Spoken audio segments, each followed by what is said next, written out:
Hi friends, welcome to our YouTube channel. நம்ம இன்னைக்கு இந்த வீடியோல என்ன பார்க்க போறோம்னா 8th ஸ்டாண்டர்ட்ல இருக்கக்கூடிய சதவீதம் டாபிக் தான் பார்க்க போறோம். ஏற்கனவே பாத்தீங்கன்னா நம்மளுடைய YouTube சேனல்ல 7th ஸ்டாண்டர்ட்ல இருக்கக்கூடிய சதவீதம் டாபிக் வீடியோஸ் போட்டிருந்தோம். அந்த வீடியோ நீங்க பார்க்கல அப்படின்னா இந்த வீடியோடைய டிஸ்கிரிப்ஷன்ல லிங்க் இருக்குது, செக் பண்ணி பார்த்துக்கோங்க. இந்த வீடியோல நம்ம 8th ஸ்டாண்டர்ட்ல இருக்கக்கூடிய சதவீதம் டாபிக் பார்க்கலாம். வீடியோக்குள்ள போறதுக்கு முன்னாடி நீங்க இப்பதான் ஃபர்ஸ்ட் டைம் நம்மளுடைய யூடியூப் சேனலை பாக்குறீங்க அப்படின்னா நம்மளுடைய சேனலை சப்ஸ்கிரைப் பண்ணிட்டு கூடவே இருக்கக்கூடிய பெல் ஐகானும் கிளிக் பண்ணி வச்சுக்கோங்க. வாங்க ஃப்ரெண்ட்ஸ், வீடியோக்குள்ள போலாம்.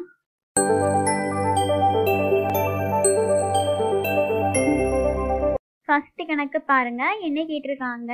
600 x சதவீதம் என்பது 450 எனில் x இன் மதிப்பை காண்கன்னு கேட்டிருக்காங்க. 600 x சதவீதம் என்ன கொடுத்துருக்காங்க? 600 x சதவீதம் என்பது எவ்வளோனா 450 எனில் இந்த x மதிப்பு எவ்வளவுன்னு கேட்டிருக்காங்க. 600 x சதவீதம், இதை 600 பெருக்கல் x சதவீதத்தை நம்ம எப்படி எழுதிக்கலாம்னா x/100 ஈக்குவல் டு 450. இப்போ நமக்கு இந்த எக்ஸோட வேல்யூ தான் வேணும். எக்ஸ் மட்டும் இங்கே இருக்கட்டும், மீதியெல்லாம் இந்த பக்கம் போகும்போது 450 பெருக்கல் இந்த கீழே இருக்க 100 இந்த பக்கம் மேலே வந்துடும் டிவைடட் பை 600. இப்போ நம்ம அடி கொடுத்தோம்னா இந்த 2 0க்கு இந்த 2 0 போயிடும். இந்த 6ஆல் அடி கொடுத்தோம்னா 1 6 7 42, மீதி 3 இங்கே இருக்கும், 5 30. அப்போ எக்ஸ் நமக்கு எவ்வளோ கிடைச்சிருக்குன்னா 75. எக்ஸின் மதிப்பு 75.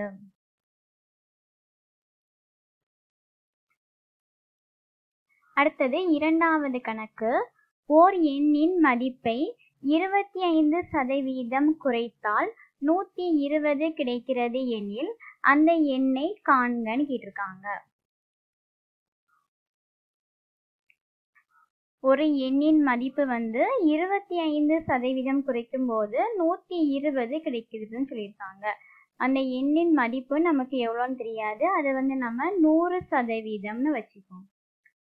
அதை 25% குறைக்கும் போது 120 கிடைக்கிறது. 100ல் 25% போனால் எத்தனை? 75%. குறைக்கும் போது எவ்வளோ கிடைக்குதுன்னா 120 கிடைக்கிறது எனில் அந்த எண்ணை காண்க. 100% எவ்வளவுன்னு கண்டுபிடிக்கணும். கிராஸ்ல மல்டிப்ளை பண்ண எவ்வளோ வருதுன்னா 75 பெருக்கல் x ஈக்குவல் டு 120 பெருக்கல் 100. நமக்கு எக்ஸ் தான் வேணும், இந்த எக்ஸ் கண்டுபிடிக்கணும். எக்ஸ் மட்டும் இங்கே இருக்கட்டும், இந்த 75 இங்கே கீழே வந்துடும்.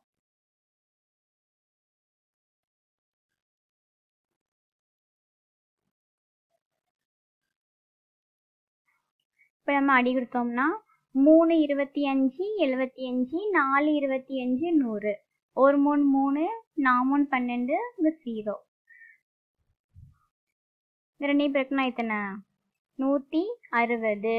அப்போ எக்ஸின் மதிப்பு எத்தனை? 160. அந்த எண் என்னதுன்னா 160.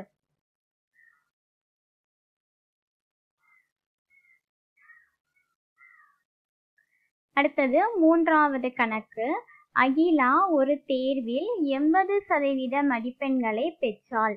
அவள் பெற்றது 576 மதிப்பெண்கள் எனில் அந்த தேர்வின் மொத்த மதிப்பெண்ணை காண்கன்னு கேட்டிருக்காங்க.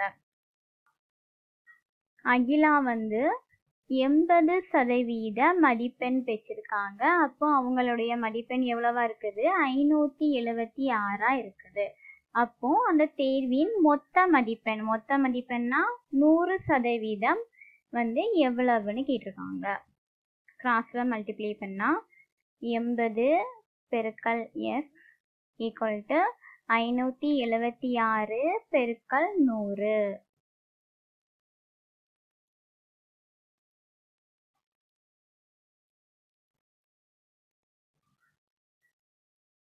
இந்த ஒரு 0க்கு இந்த ஒரு 0 போயிடும். 8ஆல் அடி கொடுத்தா 1 8 7 8 56, மீதி 1 இங்கே இருக்கும், 2 16. இதுலேருந்து நமக்கு எக்ஸ் எவ்வளோ கிடைக்குது? 2 பெருக்குனா 720. இப்போ தேர்வின் மொத்த மதிப்பெண் எவ்வளோனா 720. அடுத்தது 4வது கணக்கு. 20% விலை உயர்விற்கு பின் 1 கிலோ உளுந்தம்பருப்பின் விலை ரூபாய் 96 எனில் 1 கிலோ உளுந்தம்பருப்பின் அசல் விலையை காண்கன்னு கேட்டிருக்காங்க. இதுல நம்ம அந்த உளுந்தம்பருப்பின் அசல் விலை தான் கண்டுபிடிக்கணும். அதனுடைய அசல் விலை நமக்கு எவ்வளோன்னு தெரியாது. ஆனா அது 20% விலை உயர்வுக்கு பின்பு 96 ரூபாயாக இருந்தது. அப்போ அதுல 100% எவ்வளவுன்னு நம்ம கண்டுபிடிக்கணும். 100% இருந்திருக்கு. அது 20% இருந்திருக்கு. அப்போ 120% ஆனதுக்கு பிறகு அதோட விலை 96. அப்போ 100% இருந்த போது அதனுடைய விலை என்னன்னு கண்டுபிடிக்கணும்.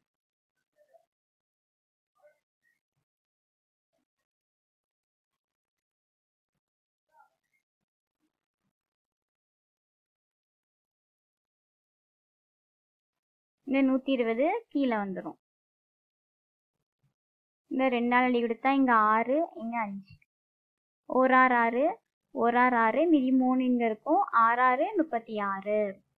16ஐயும் 5ஐயும் பெருக்குனா எத்தனை? 80. அப்போ எக்ஸ் 80. 1 கிலோ உளுந்தம்பருப்பின் அசல் விலை எவ்வளோனா 80 ரூபாய்.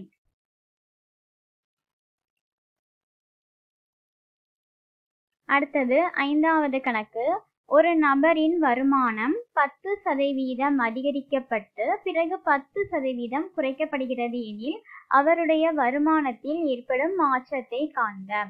இந்த மாதிரி கணக்குக்கு ஒரு ஃபார்முலா இருக்கு. S plus Y plus X பெருக்கல் ஒய் டிவைடட் பை 100. இதுல இது எக்ஸ், இது ஒய்.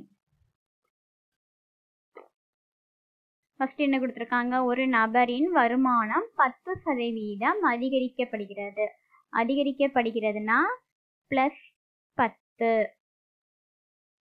அடுத்தது பிறகு 10% குறைக்கப்படுகிறது. குறைக்கப்படுகிறதுனா மைனஸ். அப்போ minus 10. Y minus 10 plus X பெருக்கல் ஒய். எக்ஸ் எத்தனை? பிளஸ் 10 பெருக்கல் ஒய் எத்தனை? Minus 10 divided by 100. அடுத்த ஸ்டெப்ல பிளஸ் 10 மைனஸ் 10 இது பண்ணா எத்தனை? 0. இங்க 10ஐயும் 10ஐயும் பெருக்கினா எத்தனை? 100. இங்க பிளஸ் இருக்கு, இங்க மைனஸ் இருக்கு. அப்ப என்ன போடணும்? Minus divided by 100. இந்த அடி கொடுத்தா எத்தனை? 100 100 கேன்சல் ஆயிரும். இப்போ இங்க என்ன இருக்கு? 1. அப்ப என்ன இருக்கு? மைனஸ் 1. அவருடைய வருமானத்தில் ஏற்படும் மாற்றமானது இருந்ததுன்னா மைனஸ் 1. 1% குறைந்துள்ளது. மைனஸ்னா என்னது? குறைந்துள்ளதுக்கு அடையாளம். அப்போ 1% குறைந்துள்ளது. இதுதான் ஆன்சர். அவ்வளவுதான் ஃப்ரெண்ட்ஸ், இன்னைக்கான கிளாஸ் முடிஞ்சிட்டு. இந்த வீடியோ உங்களுக்கு யூஸ்ஃபுல்லாக இருந்துச்சுன்னா இந்த வீடியோக்கு லைக் பண்ணிக்கோங்க. இந்த வீடியோ உங்கள் ஃப்ரெண்ட்ஸ் கூட ஷேர் பண்ணிக்கோங்க. மறக்காமல் நம்மளுடைய சேனலை சப்ஸ்கிரைப் பண்ணிடுங்க. தேங்க்யூ.